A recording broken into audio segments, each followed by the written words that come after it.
저는 올해로 딱 50살이 되는 여자입니다. 슬아의 딸이 하나 있어요.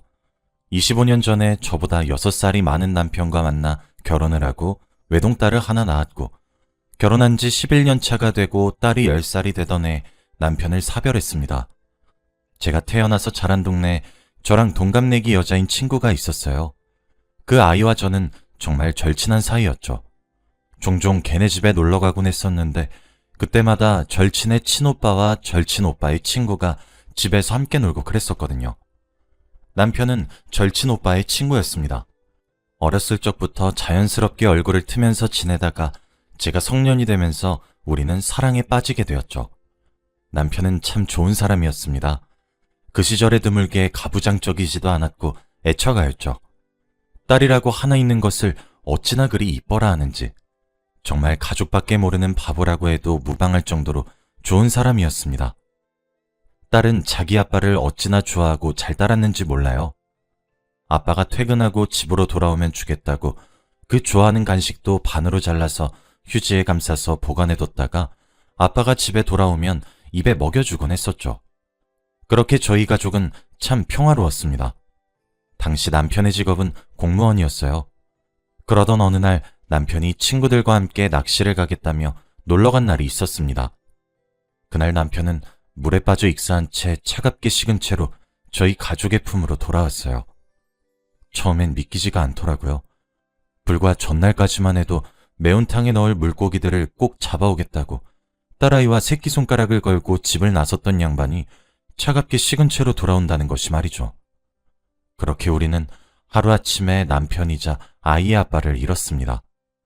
장례식을 치르는 동안 무슨 정신으로 살았는지 모르겠더라고요. 제 허리까지밖에 오지 않는 딸아이가 검은색 상복을 입은 모습을 보면서 얼마나 오열했는지 모릅니다. 기절과 정신차림의 반복이 끝나고 남편을 보냈어요. 저와 남편은 태어났던 동네에서 쭉 계속해서 살아왔기 때문에 동네 사람들을 대부분 다 알고 있습니다. 그런데 큰일을 겪으신 분들은 공감하실 거예요. 제가 너무 힘이 들고 힘에 부치는 일을 겪고 있을 때 힘내라는 위로의 말이 얼마나 위선적이고 어줍지 않은 말로 들리는지 말이죠.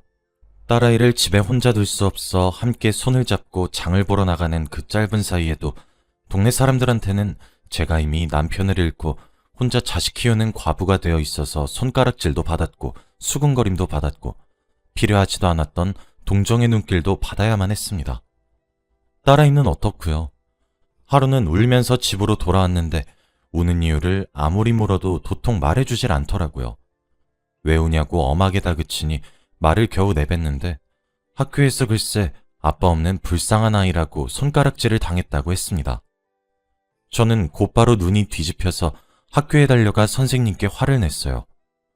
선생님은 아이들의 수가 많기도 해서 자신이 자세히 살피지 못해 죄송하다고 사과만 하시더라고요. 맞아요.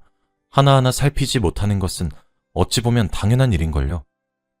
하지만 저는 그때 평생을 살았던 이 동네를 떠나기로 결심했습니다. 딸아이는 아직도 자신의 아빠를 그리워하며 아빠와 함께 읽었던 책이 바스라질까 싶어 조심스럽게 펼쳐보고 있는데 이 동네에서 더 살면 아이에게 그리움만 증폭시킬 것만 같았어요. 그렇게 이사를 떠났습니다.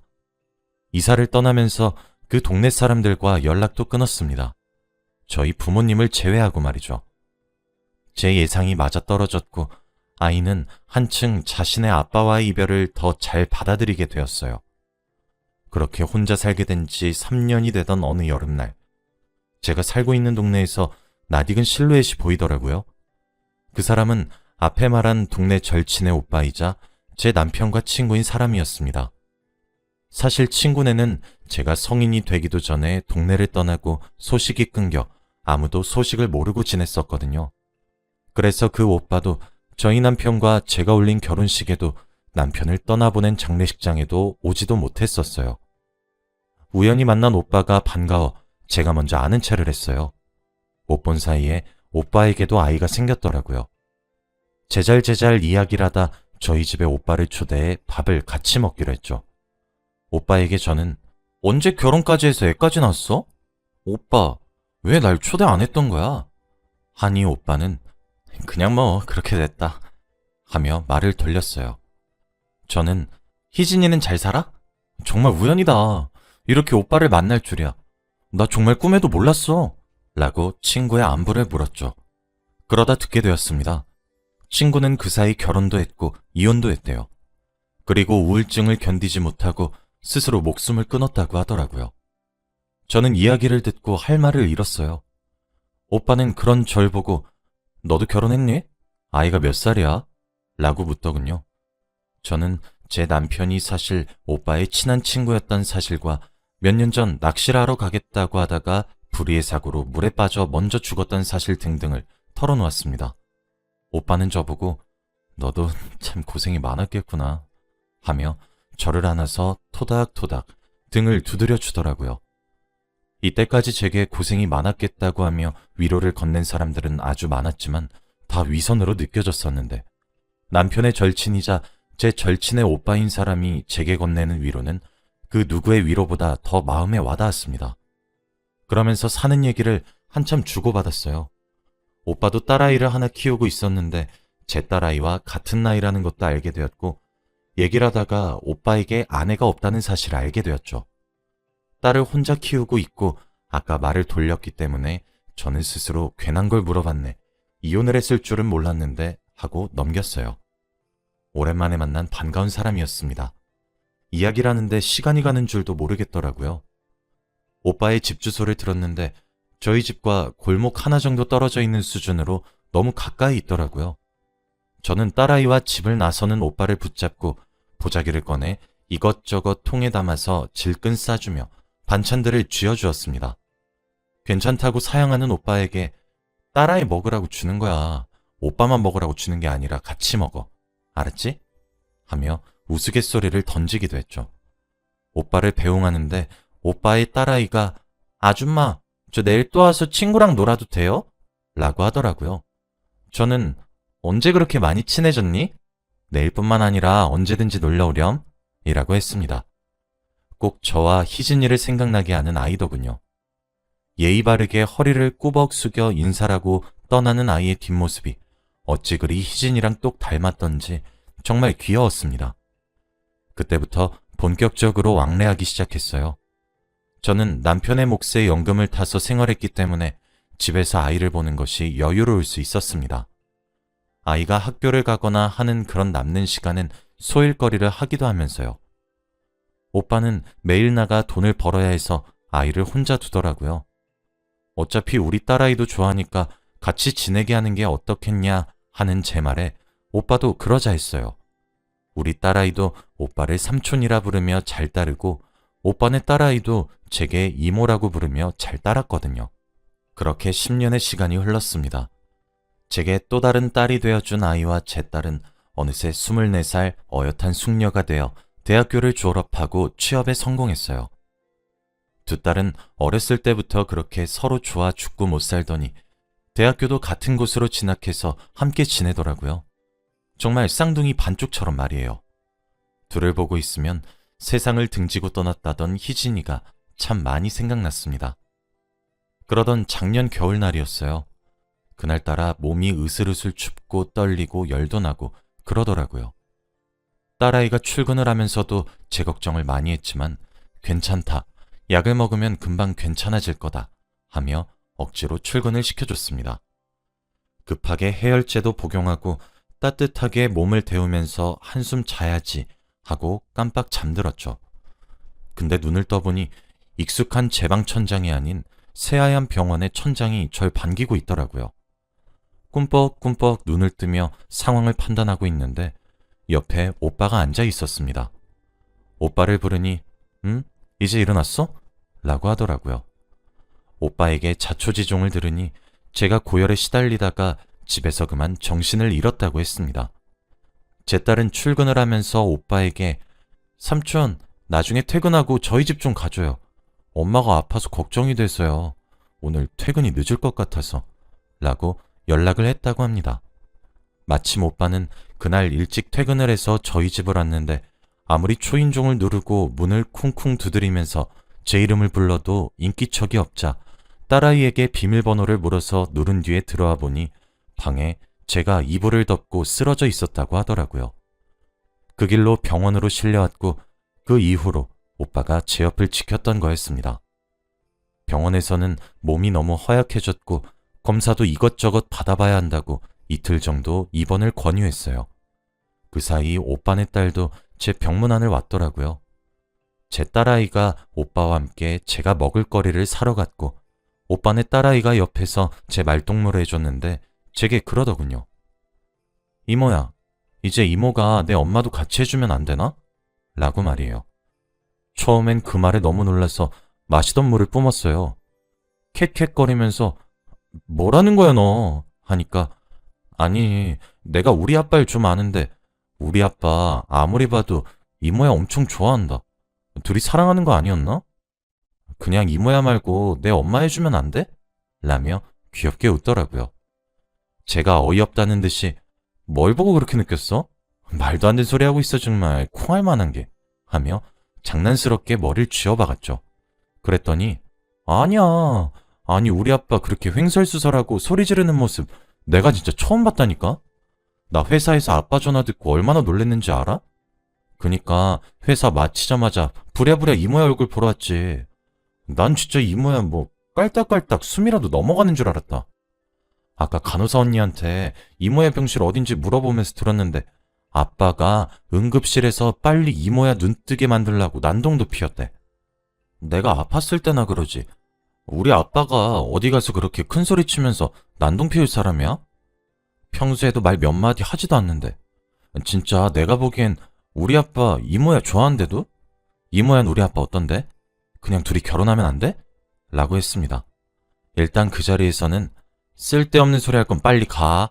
이모 피곤해. 하고 침대에 누웠어요.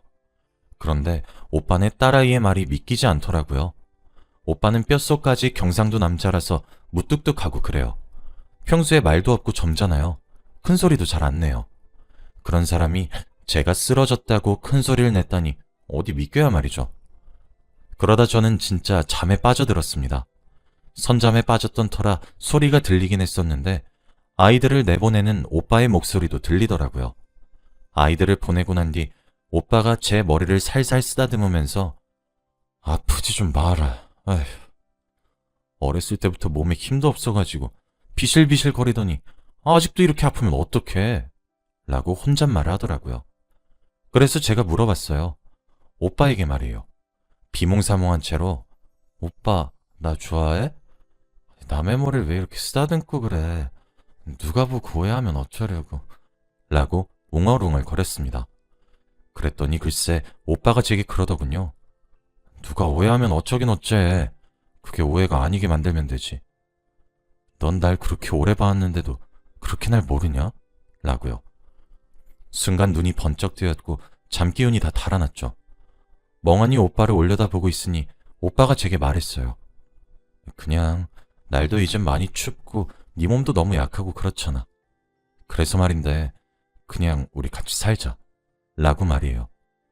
오빠는 그렇게 병실에 누워있는 제게 갑작스러우면서 투박하게 하지만 따뜻하게 고백을 해왔습니다. 같이 살자는 고백을 들었는데 그때 제 맘을 알게 되었어요. 너무 설레더군요. 나이값 못한다는 소리를 들어도 할 말이 없을 만큼 얼굴이 빨개졌어요. 사실 남편이 제 곁을 먼저 떠나고 난 후 제게 또 다른 배우자가 생기진 않을 것이라고 믿어 의심치 않았습니다. 그만큼 우리 남편을 따라올 사람이 없다고 생각했거든요. 살아 생전에는 남편이 그립기도 했습니다. 제게 오죽 잘했던 사람이었잖아요. 그리고 저도 그런 남편을 정말 진심으로 사랑했어요. 저도 제 딸아이도 그런 남편을 평생 잊지 못할 것 같았거든요. 그래서 제게 다가오는 사람을 자꾸 밀어내기만 했습니다.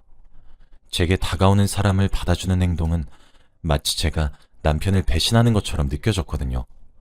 그런데 처음으로 정을 주고 싶은 사람이 이렇게 갑작스럽게 생겨버렸습니다. 먼저 떠난 남편에겐 정말 너무 미안한 일이지만 하늘에 있는 남편이 허락만 해준다면 남은 여생을 맡기고 싶은 사람이죠. 이젠 저도 많이 지치고 늙긴 했는지 그 마음을 밀어내기보다는 받아들이고 함께 살고 싶어졌어요.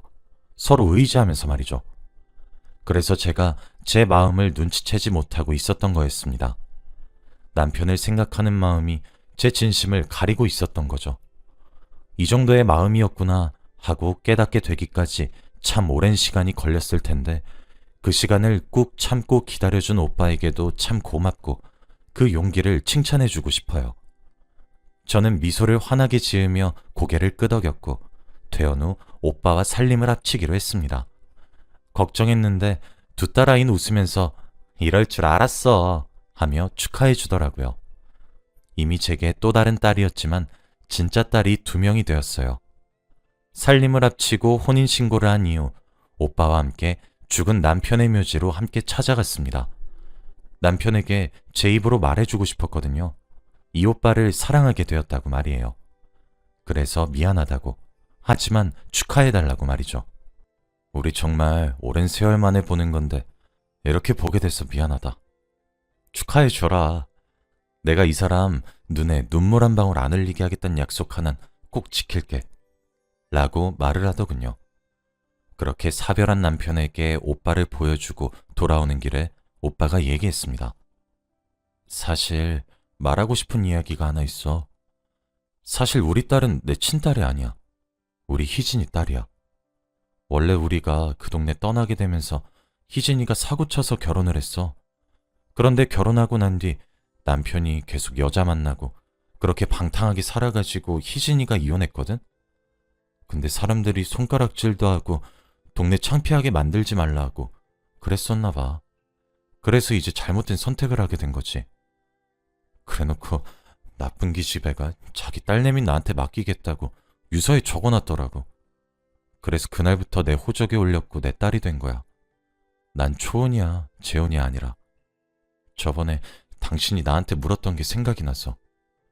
그땐 미처 말하지 못했고 이때까진 말하려고 했었는데 이미 너무 늦은 것 같아 차마 말을 못하겠더라고. 속여서 미안해. 라고 했죠. 어쩐지 볼 때마다 희진이를 너무 닮았다 했더니 괜찮아. 희진이 딸도 내 딸이나 마찬가지니까. 라고 대답하고 말았습니다. 그렇게 우린 내 식구가 되었어요. 오빠와 한 침대에 누워 잠을 청한 첫날 정말 신기하게도 꿈에 제 남편이 나왔습니다. 남편은 말없이 웃음을 지어주더라고요. 마치 축하한다는 듯 말이에요. 그렇게 목숨을 잃고 세상에 저랑 딸만 두고 가버리고 제발 꿈에서라도 만나게 해달라 그렇게 빌었을 땐 코빼기도 비추지 않아 놓고서는 참 당신도 당신답다 싶었습니다. 신기한 것은 다음날 제가 오빠에게 그 꿈 이야기를 해주면서 이야기를 했더니 오빠도 같은 꿈을 꿨다고 하더라고요. 꿈은 저와 살짝 달랐지만요. 오빠는 꿈에 남편이 나와서 제 눈에 눈물 나면 지옥에 보내버리겠다고 웃으면서 잔소리를 했다고 합니다. 저는 참 복 많은 여자인 것 같아요. 두 남자의 이런 절절한 사랑을 받을 수 있으니 말이에요. 다 늙어서 신혼을 보낸다는 말이 참 우습긴 한데 정말 깨가 쏟아지도록 요즘 너무 행복하게 지내고 있습니다. 무뚝뚝하기만 한 사람인 줄 알았는데 오빠도 팔불출 같을 때가 종종 있더라고요. 오죽하면 두 딸아이는 그런 모습을 보면 아휴 하며 한숨을 내쉬고 방에 쏙 들어가 버립니다.